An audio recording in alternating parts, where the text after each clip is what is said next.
After a successful year, we are now in the second division, meaning improvements will be needed if we want to reach La Liga. And with every new season, there's always dead wood that you want out of the club. Martinez was one of them with huge wages and declining abilities. He left for 125k. We received a bid on key player Florenzi, who was adamant to make the move happen, so we agreed a fee and made a slight profit from his 1 year at the club.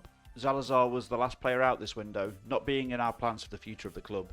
Formation wise, we did some tweaks to start the new season, but after some of the outgoings at the end of last year and some of the players on the decline this season, we had some spaces to fill.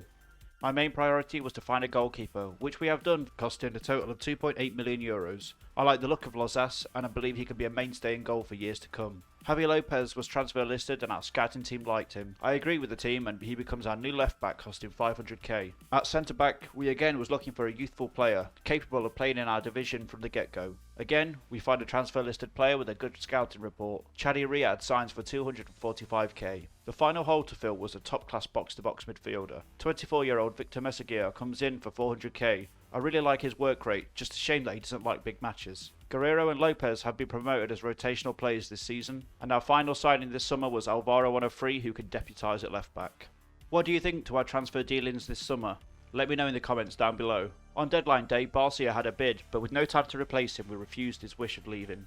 To give you an overall and a visual idea of our depth, as you can see on screen now, each position has 2 or 3 players able to fill in where needed, and in some cases the same player can play on both sides. For example, Ibai Gomez can play on both left wing and the right wing. The media have spoken, predicting a 12th place finish this campaign. However, David Romero is predicted to have a good goal scoring year. Opening game of the season at home to Malaga, David Romero opens his account early on. Alabe scores a free kick, and Malaga score 1 to finish 2-1. Game 2 starts with a penalty scored by Gomez, and our lead was doubled not long after with a volley from Peque. The game ended with Djuric scoring a consolation goal for Mallorca.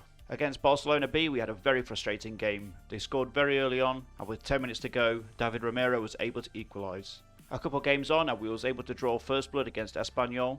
The game was tied at the 30-minute mark. Romero was able to retake the lead for us in the second half, and Espanyol was just persistent, and again they retaliated with a goal minutes later. But it was that man David Romero once again scoring to claim the win. We've seen a fantastic start this season and hope the momentum sticks with us for a while. Top after 7 games and everything to play for. The Golden Boot is hotly contested so far with 1 goal between first and joint second.